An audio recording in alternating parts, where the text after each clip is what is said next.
Sa unang higayon, gipresentar sa City Hall at ubangan ni Mayor Rolando Clarex Uy mga bagong gipiling konsehal sa syudad sa pagpangulo ni Vice Mayor Jocelyn Bebot Rodriguez ug mga empleyado sa syudad ang 12 ka mga maanyag nga opisyal nga kandidata alang sa 60th Miss Cagayan de Oro, Hulyo 7, 2025. Formal nga gipaila-ila ni City Councilor ug Miss CDO Chair Gigi Go ang mga kandidata gikan sa Barangay Bulwa, Carmen, Kamamanan, Gusa, FS Catanico, Kauswagan, Lapasan, Lumbia, Makabalan ug Makasandig. It is with great pride and joy that I stand before you to present to you the official candidates of the Miss Cagayan de Oro 2025.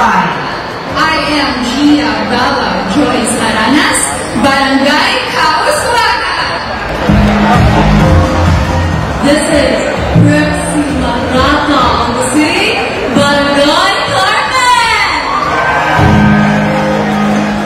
Shade Black at Kupro Makanunay, Barangay Kamamanan. I am Tornacious Bato-Bato, Barangay Gusa.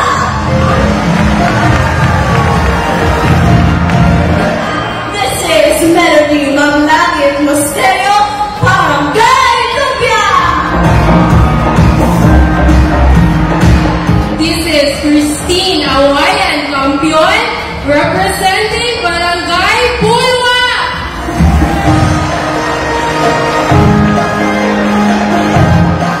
I'm Shades Dalala Caminos, Barangay Magapatan. I am Gwyneth Jemima Bombeo Chan, Barangay Nakasan. I am Francine Alcimon from FS Catanico.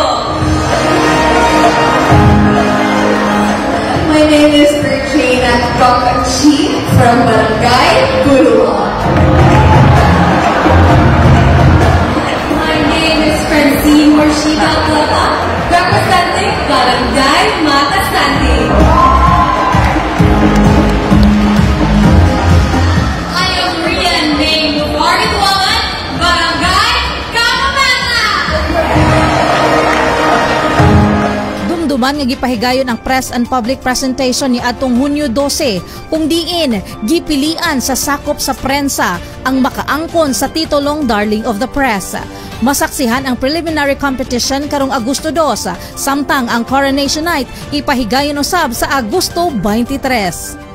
Ang Miss Cagayan de Oro, usa sa mga major events alang sa Higalaay 2025 karong bulan sa Agosto, agig pagsaulog sa kapiestahan ni Senyor San Agustin, ang patron sa dakbayan sa Cagayan de Oro. Kauban sa kamera, June Cañete, kini si Archie Pagayaman alang sa City Hall News Updates.